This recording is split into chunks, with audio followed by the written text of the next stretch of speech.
ਜਦੋਂ ਤੂੰ ਅਜ਼ਾਨ ਦੀ ਆਵਾਜ਼ ਸੁਣ ਕੇ ਨਮਾਜ਼ ਤੇ ਇਸ ਲੋਕ ਮੌਸੀਕੀ ਦੀ ਮਹਿਫਲ ਨੂੰ ਤਰਜੀਹ ਦਿੱਤੀ, ਜ਼ਾਹਿਰੀ ਤੌਰ ਤੇ ਅਲਾਤੇ ਮੌਸੀਕੀ ਦਾ ਇਹਦੇ ਵਿੱਚ ਕੋਈ ਜ਼ਿਕਰ ਨਹੀਂ। ਦੂਸਰੇ ਗਾਉਣ ਵੀ ਕਬਰਾਂ ਤੇ ਇਹ ਜਿਹੜੇ ਗਾਏ ਜਾ ਰਹੇ ਸਨ, ਉਦੋਂ ਵੀ ਇਸ਼ਾ ਦੀ ਅਜ਼ਾਨ ਹੋਈ ਤੇ ਪੂਰੇ ਮੇਲੇ ਦੇ ਵਿੱਚੋਂ ਨਮਾਜ਼ ਦੀ ਤਰ੍ਹਾਂ ਇੱਥੇ ਬਹਿਣਾ ਇਬਾਦਤ ਸਮਝਿਆ।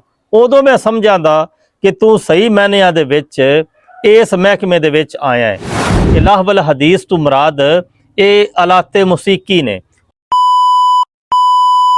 ਆਊज़ बिल्लाहि मिनश शैतानिर रजीम बिस्मिल्लाहिर रहमानिर रहीम रब्बिश राहली सदरी वयस्सिरली अमरी वाहलुल उक़दतम मिन लिसानी यफ़क़हू कौली। कुरान हदीस दी रोशनी दे विच क्या मौसीकी जायज़ है या मौसीकी नूं इस्लाम दे विच मना किया गया है। एक वीडियो अपलोड की, साडे मेहमान सन हज़रत अलामा मुफ्ती जवाद हैदर साहब। मैं उन्हां अगे गुजारिश की सी कि हज़रत साडे जिहड़े नाज़रीन ने वो पंजाबी समझण वाले ने, क्योंकि साडे चैनल का नाम भी पंजाबी सूफी रंग है ते तुसी पंजाबी विच बयान करो। मगर हज़रत साहब ने कहा कि मेरा पंजाबी दे विच फ्लो नहीं है ज़्यादा, तो मैं उर्दू विच गल करांगा। खैर असी वीडियो अपलोड की ते कुछ कदरदाना ने मैनू फ़ोन करके कहा कि बड़ी ही ज़बरदस्त और बड़ी मालूमाती वीडियो तुसी अपलोड की है, तुसी अगर इनू पंजाबी च बयान करो तो ये ज़्यादा साढ़े वास्ते फ़ायदामंद रहेगी। तो अज मैं अपने नाज़रीन वास्ते जिहड़ा मैं हज़रत अलामा मुफ्ती जवाद हैदर साहब नाल प्रोग्राम रिकॉर्ड किया सी, उन्नू पंजाबी दे विच बयान करने की कोशिश करांगा। हज़रत साहब ने मौसीकी के बारे जिहड़ी पहली गल की, उन्होंने कहा कि जिहड़े इंडियन गाने, फिल्मी गाने या दूसरे जिहड़े गाने ने, दास्ताना ने, ये तो सरीहन हराम ने। सारे उलमा इहदे ते मुतफिक ने। फिर हज़रत साहब ने कहा कि जिहड़ा सूफियाना कलाम है या जिहड़ी नात पढ़ना है वो भी अगर साज़ां दे नाल पढ़ी जाए, इहदे बारे दो राय ने। एक मकतबा फ़िक्र कहंदा है कि ये जायज़ है, तो दूसरा मकतबा फ़िक्र कहता है कि यह भी जायज़ नहीं है। मैं हज़रत साहब अगे सवाल किया सी, जदों नबी करीम सल्लल्लाहु अलैहि वसल्लम मदीना तशरीफ़ लै गए तो बनु नजार दियां जिहड़ियां बच्चियां ने, उन्होंने दफ बजा के ताला अल बदरु अलैना वजब शुक्र अलैना ये जिहड़ी नात पढ़ी सी, उहदे बारे तुहाडा की ख्याल है। हज़रत साहब ने कहा सी कि उदों इहदी हुरमत दा हुक्म नहीं सी आया, जिस तरह के जिहाद का भी हुक्म नहीं सी आया, और कई अहकामात भी ऐसे सन जिन्हां दा हुक्म नहीं आया। जदों किसी दे बारे च हुक्म सरी आ जाए तो फिर वो पहला अमल तरक कर दिता जाता है, उसका हवाला नहीं दिता जा सकता। हज़रत साहब ने मौसीकी दे इस्लाम दे विच हराम होने ते जिहड़ी पहली आयत पढ़ी सी वो सूरह बनी इसराइल दी आयत सी, जदों के अल्लाह ताला ने शैतान नूं दुदकारिया, उन्होंने कढ़िया तो उन्होंने कहा कि जा तू जिन्हों बहकाना है बका लै, तू जिन्हों अपने वाल लाना है तू ला लै। वस्तफ़ज़िज़ मन इस्तताअता मिनहुम बिसौतिका। हुण मैं तुहाडे अगे इहदा तर्जमा पढ़ांगा। इनमें से जिसे तू अपनी आवाज़ सुनाकर बहका सकता है बहका ले। इहदी तशरीह करन तो बाद हज़रत साहब ने सूरह लुकमान दी एक आयत पढ़ी सी, जिहदे विच लाहवल हदीस दा जिक्र सी। तो जदों हज़रत साहब ने इसकी तशरीह की तो मैं अगों सवाल किया कि हज़रत साहब ज़ाहरी तौर पर अलाते मौसीकी का ये कोई जिक्र नहीं। उन्होंने फरमाया कि अगर मैं या साडे उलमा ये गल करन तो फिर तो ये शक हो सकता है। लेकिन इस आयत की तशरीह करने वाले हज़रत अब्दुल्ला बिन मसूद, हज़रत इब्ने अब्बास, हज़रत जाबर और हज़रत इकरमा रज़ी अल्लाह ताला अन्हु जैसे जय्यद साहबा ने, उन्होंने फरमाया है कि लाहवल हदीस तो मुराद ये अलाते मौसीकी ने। हुण मैं तुहाडे सामने सूरत लुकमान दी ओ आयत भी पढ़ना वा तर्जमे दे नाल। वामिनन नासे मन यश्तरी लाहवल हदीस ले युदिल्ला अन सबीलिल्लाह बिगैर इल्म फयत्तखिज़हा हुज़ुवा उलाइका लहुम अज़ाबुन महीन। एदा तर्जमा कुछ इस तरह है, और बाज़ लोग ऐसे भी हैं जो इन बातों के ख़रीदार बनते हैं जो अल्लाह से गाफिल करने वाली हैं, ताकि अल्लाह की याद से बेसमझे गुमराह करे और इसकी हंसी उड़ाए। ऐसे लोगों के लिए ज़िल्लत का अजाब है।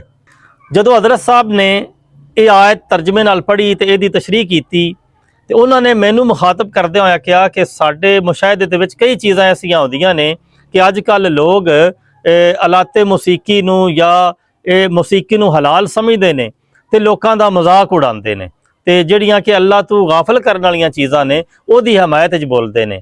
हज़रत साहब ने फरमाया कि तुहानू भी कोई तजर्बा होया होएगा।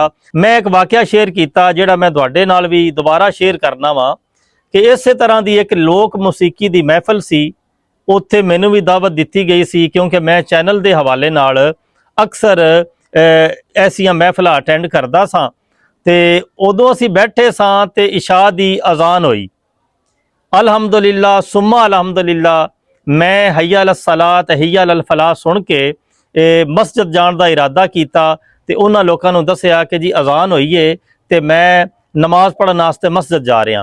उन्हां दे विचों एक ऐसा लोक गुलकार है, उन्हें कहा कि जी इजाज़ जदों तू अज़ान दी आवाज़ सुन के नमाज ते इस लोक मौसीकी दी महफिल नूं तरजीह दित्ती या नमाज दी तरह इत्थे बहना इबादत समझिया, उदों मैं समझांदा कि तू सही मैनिया दे विच इस महकमे दे विच आया है, इस महफिल दा मैं तेनों उदों बंदा मन्नागा। मैं बड़ा हैरान होया सा, मैं बहुत ज़्यादा सोचिया सी उस वक्त भी कि लोकां दा ख्याल किस तरह दा है। ते हज़रत साहब नाल जदों मैं बैठा तो मैनूं अंदाज़ा हो गया सी कि शैतान लोकां नूं मुख्तलिफ तरीक़िਆਂ नाल बहकांदा है, उन्हां नूं मुख्तलिफ तरीक़िਆਂ नाल वल पांदा है। वो बंदा उस महफिल च बहना इस तरह समझ रहा सी कि वो नमाज इत्थे हो जाती है। तो इस तरह मैं एक होर वाक़या बयान किया सी कि एक उरस से मैं गया सा, उरस तो ज़्यादा वो मेला सी क्योंकि उत्थे ढोल ढमक्का ते सारा गाना बजाना हो रहा सी। उत्थे सूफियाना कलाम दे नाल नाल दूसरे गौण भी कबरां ते जिहड़े गाए जा रहे सन। उदों भी इशा दी अज़ान होई ते पूरे मेले दे विचों पूरा जिन्ना मजमा सी सिर्फ 2-3 लोग ऐसे सा जिहड़े कि अज़ान दी आवाज़ सुन के बिल्कुल करीब मस्जिद सी उत्थे गए सन। ते शुक्र अलहमदुलिल्लाह बाकी भी उत्थे लोग काफ़ी गए सन, लेकिन वो रफ़ा हाजत वास्ते गए सन। उन्होंने ना वज़ू किया है ना नमाज पढ़ी है, बल्कि नौज़ बिल्ला वो उस महफिल दे विच उस मेले दे विच बहना या उस लोक मौसीकी दी महफिल दे विच बहना ही इबादत समझ रहे सन। जदों इस तरह दे बहकावे दे विच असीं आवांगे फिर आप ही असीं गौर कर लईए कि असीं किस तरफ जा रहे हैं। हज़रत अल्लामा मुफ्ती जवाद हैदर साहब ने ना सिर्फ कुरानी आयात का हवाला दिता सी मौसीकी दी हुरमत दे बारे च, बल्कि उन्होंने कई अहादीस भी पढ़ियां सन। एक रवायत उन्होंने हज़रत अब्दुल्ला बिन उमर के हवाले नाल कीती सी कि जदों वो हज़रत नाफे दे नाल जा रहे सन तो वो मैं तुहाडे सामने दोबारा पढ़ देना। हज़रत नाफे से रवायत है कि मैं एक जगह हज़रत अब्दुल्ला बिन उमर रज़ी अल्लाह ताला अन्हुमा के साथ जा रहा था। उन्होंने बांसुरी की आवाज़ सुनी तो अपने कानों में उंगलियां डाल ली और रास्ते से एक तरफ होकर चलने लगे। दूर हो जाने के बाद मुझसे कहा, ए नाफे क्या तुम कुछ सुन रहे हो? मैंने कहा नहीं। उन्होंने कान से उंगलियां निकाली और फरमाया कि मैं रसूल अल्लाह सल्लल्लाहु अलैहि वसल्लम के साथ जा रहा था। नबी करीम सल्लल्लाहु अलैहि वसल्लम ने बांसुरी की आवाज़ सुनी और ऐसे ही किया जैसा मैंने किया। अजकल बांसुरी दूसरे आलाते मौसीकी दे नाल बजाया जाता है, बल्कि बांसुरियां दी जोड़ी नूं अलगोज़ा किया जाता है।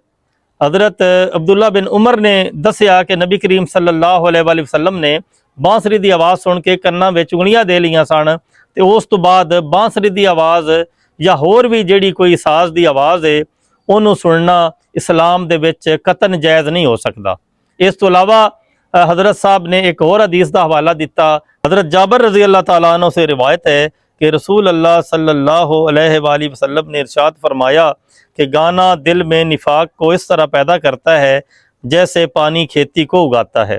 आका करीम सल्लल्लाहु अलैहि वसल्लम ने इरशाद फरमाया ये हदीस पाक इब्ने माजा में भी है और मुस्नद अहमद में भी है। जी। आपने इरशाद फरमाया कि इन्नल्लाह हर्रमा अलैयल खमरा वल मैसरा वल कुबा, अल्लाह ताला ने मेरे ऊपर शराब, जुआ और ढोल को हराम कर दिया। इस तो अलावा मुसीकी ते रेशम की हुरमत भी है। नबी करीम सल्लल्लाहु अलैहि वसल्लम ने फरमाया है कि मेरी उम्मत में एक ज़माने में लाजमन ऐसे लोग पैदा होंगे जो जना करने, रेशम पहनने, शराब पीने और गाने बजाने को अपने लिए हलाल ठहरा लेंगे।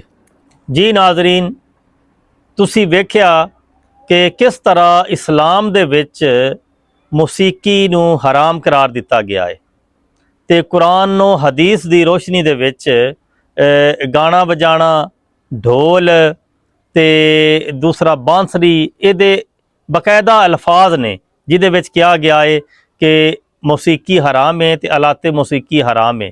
ਜਦੋਂ ਤੁਸੀਂ ਕਬਰਸਤਾਨ ਦੇ ਵਿੱਚ ਢੋਲ ਢਮੱਕਾ ਕਰਦੇ ਹੋ ਜਾਂ ਕਿਸੇ ਪੀਰ ਫਕੀਰ ਦੇ ਦਰਬਾਰ ਤੇ ਢੋਲ ਢਮੱਕਾ ਕਰਦੇ ਹੋ, ਜਾਇਜ਼ ਨਹੀਂ ਹੈ, ਕਿਉਂਕਿ ਉੱਥੇ ਤੇ ਫਾਤਿਹਾ ਪੜ੍ਹਨ ਦਾ ਤੇ ਕੁਲ ਸ਼ਰੀਫ ਪੜ੍ਹਨ ਦਾ ਹੁਕਮ ਹੈ। ਤੇ ਅੱਲਾਹ ਤਾਲਾ ਮੈਨੂੰ ਤੇ ਤੁਹਾਨੂੰ ਸਭ ਨੂੰ ਹਦਾਇਤ ਦੇਵੇ। ਹੱਸਦੇ ਵਸਦੇ ਰਹੋ। ਅੱਲਾਹ ਹਾਫਿਜ਼।